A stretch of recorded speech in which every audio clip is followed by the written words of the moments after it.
The story starts on Jeju Island with a show called Korea Sings.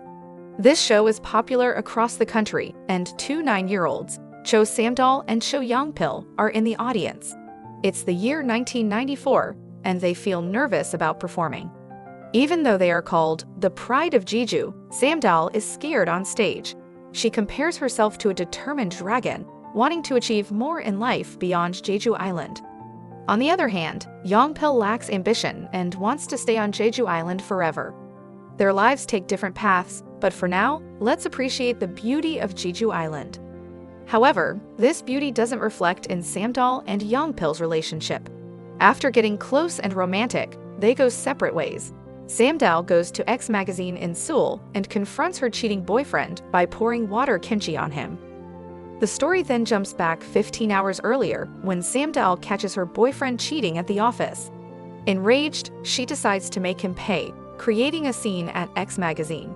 Samdal tries to forget by driving away, but when she hears Youngpil's song on the radio, she turns it off. Meanwhile, in Jeju Island, Youngpil enjoys his life, and split screens highlight the contrast between their lifestyles. Let's talk about Cho Youngpil. He works at the weather office and predicts the weather. His coworkers lock him out of the main room because he's really strange and super excited about his job. Once, he even yelled to the main center in Seoul that it was going to snow. He loves his job a lot and talks about it a bunch. They won't let him in and suggest he go to Seoul if he's so into the weather. But he won't do that, and it seems like it's because of Samdal. Since things went wrong with her, he's been trying to stay away. Will destiny bring them together? Now, let's check in on Samdal. We know her boyfriend messed up and cheated on her, but how's her life? She's a famous photographer using the name Jo Eunhye in Seoul. Samdal's job is in trouble because her assistant, Bang Hyunju, messed up a photo shoot by putting a scarf on the model without asking. Samdal and her assistant clash because it doesn't fit Samdal's idea. That night, during the celebration, the assistant doesn't join and leaves after glaring at Samdal. Later, Samdal is shocked to find out that her assistant was the one having an affair with her boyfriend. The assistant sends her a picture of them hugging, and it hurts Samdal because she didn't give her assistant a chance. Feeling sad, she decides to drink, and for some reason, she records herself while drunk. In Jeju Island, Youngpil meets his friends, and they're also drinking to forget. However, it's for a less serious reason. His friend's second child said their first word, and it was mom instead of dad. Youngpil is surprised that he was called over for such a small thing, but he joins them for a drink. In the morning, Samdal feels really sick from drinking too much. Her niece gives her a drink to help her feel better. It turns out she made a big mess the night before, crying and asking for alcohol in front of her whole family. She even sobbed and wailed about how bad her life is until she woke up the next morning. Samdal is surprised to hear on the news that her assistant, Eunju, tried to hurt herself the night before. Thankfully, the police came and stopped her. Eunju is okay now, but people are talking about workplace bullying, and Samdal is getting a lot of attention. The scandal makes the advertising agency and magazine X back out, and the exhibition might get cancelled. Everything is falling apart for Samdal, and even though they know she didn't do anything wrong, they have to cancel the exhibition because her image is really bad. This causes other stars she worked with to tell her not to use their pictures. The lights go out at the exhibition, and Samdal drops to her knees, crying. The 4 girls who left Samdalri come back with their suitcases, surprising their parents. In the epilogue, we go back to when Youngpil and Samdal were 17. Samdal promises to leave Jeju Island and succeed. To comfort her, Youngpil gives her an earphone, and they listen together. Now in the present, Youngpil holds the magazine from Samdal's latest photo shoot. She tells the interviewer that she worked hard to never go back to Jeju Island. Ironically, she is flying back to Jeju Island in a plane overhead. In 1986 on Jeju Island, Youngpil and Samdal are born and become famous in town. People talk about them because their moms are very close, and even the babies hold hands in a cute moment. Now in the present, Samdal is surrounded by reporters who want to know what happened. She goes to the hospital and sees Bang Eunju giving her a mean look. Samdal ignores her and is happy to see Samdal facing trouble in this scandal. Feeling upset, Samdal goes home, and her family is also being talked about badly. Her older sister, Cho Jin-dal, is mentioned on the news as the ex-daughter-in-law who exposed a wealthy family's abuse of power. Jin-dal wants to do something about it, but her younger sister, Hae-dal, is also criticized for being an unmarried mom to little Hae-yul, the girl we saw in the last episode. To make matters worse, reporters are coming to their apartment, demanding a statement. The only solution is for them to go to Jeju Island and escape this chaos, at least until things calm down. However, on Jeju Island, there's chaos too as Yong-pil sings karaoke to entertain the locals. He's thinking about leaving for Seoul. When he hears about Samdal's scandal, he seems to reconsider. In Jeju Island, the parents wonder why the girls suddenly came back. They usually don't visit even during holidays, and now they're here with a lot of luggage. Their mom, Ko-mija, is suspicious because it seems like a repeating situation. The girls always come back when things are really bad. She asks whose fault it is that they're here, and both sisters quietly blame Samdal, signaling their dad without saying it out loud. The parents decide to give the girls some time since it's home after all. Samdal is feeling sad and doesn't even check her phone. The sisters quickly advise Samdal to talk about her feelings and the cheating boyfriend. Samdal brushes it off, saying it's about her pride. The other sisters disagree, saying she should be more considerate, especially for their mom. The community knows about these troublesome sisters. Yong-pil hears the story from his friends about the three terrible sisters. Jin-dal is strong, breaking punching machines and scaring everyone. Hae-dal is cheeky and lives by her own rules. And of course, Samdal lives by her own rules too. The whole neighborhood used to be scared of this trio, and now they're back. They get in trouble for drinking too much. Ko-mija finds Samdal asleep with empty beer cans everywhere. Samdal gets scolded by her mom and has to stay home, while the other sisters have to do hard work. Yong-pil is behind this, trying to keep Samdal and Yong-pil from seeing each other.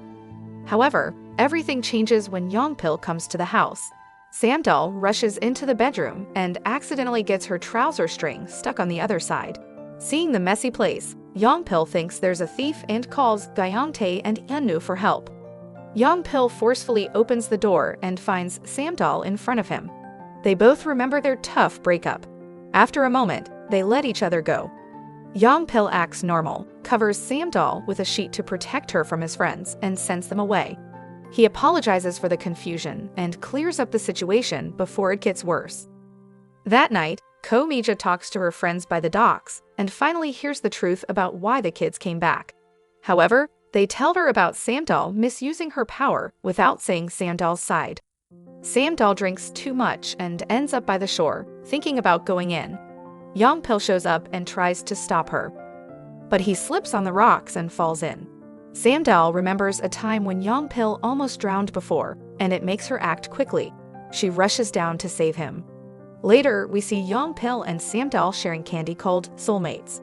When a bunch of bees suddenly attack, Yong-pil stays to protect Samdal instead of running away. He refuses to leave her. In the present, Yong-pil goes to Samdal's unsuccessful exhibition, checks out the artwork, and writes his name down to show that he was there. In 2005 at Jeju Airport, Yong-pil and Samdal are about to leave with their tickets. When someone joins them, Yong-pil tackles them to the ground. It's just his friends, and they're also coming along. Gyeongtae plans to go to Seoul and open a new shop with money he borrowed from his mom. Yeonnu has his dreams, but one of their Power Rangers, Sang-doo, can't afford a plane ticket and wants to stay on Jeju Island. The mood is happy when they arrive, but Seoul is different than they thought. They end up doing various jobs, and their dreams take longer than expected. As the years pass, the migratory birds keep trying to pursue their dreams, but they always return to Jeju Island. This brings us to the present, where Yong-pil falls into the water. Samdal pulls him out, but he feels so embarrassed that he curls up on the shore and tells her to go home. Just like Yong-pil did for her, Samdal gives him a finger guns gesture when he wakes up. She laughs, and Yong-pil walks her home. After some playful talk, he kindly asks if she's okay. We know Samdal is far from okay. Her life has turned upside down, and she's lost everything she worked for. She struggles to hold back tears, brushes it off, claims it's nothing, and hurries inside. It's really sad for Samdal, and she thinks Yong-pil understands her struggles. Surprisingly, her mom is also having a hard time sleeping, thinking about what she learned from her friends the night before about her daughter. In the morning, the town is shocked to see her participating in the Long John Marathon. She's on a mission, something we heard about in episode 2. Meanwhile, Yong is upset about how people online see Samdal. He's worried for her and can't believe what some people are saying. In Seoul, Samdal's team tries to defend her to a reporter, but he criticizes her for seeming intimidating. They call her later to offer encouragement. But what about Unju? She left a message saying maybe, but isn't answering her phone. Yong shows up outside, calling for Samdal, surprising the sisters. As they go outside, he takes her away, which is probably a relief because her mom, Mija, shows up just after she leaves. Samdal hides among the rubbish when Dayoung-tae shows up looking for her, but her hiding spot is revealed, and she ends up running away. Yong pretends he had no idea she was back. Mija reads all the online news about Unju's abuse and gets concerned for her mother. The other women ride the bus and talk about the scandal and how tough it's been for them, pointing out how reporters twist stories, including calling Jindal a gold digger. Samdal is still worried about her mom and knows she needs to talk to her eventually.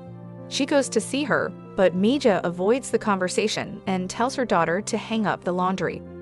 Unfortunately, she refuses to talk.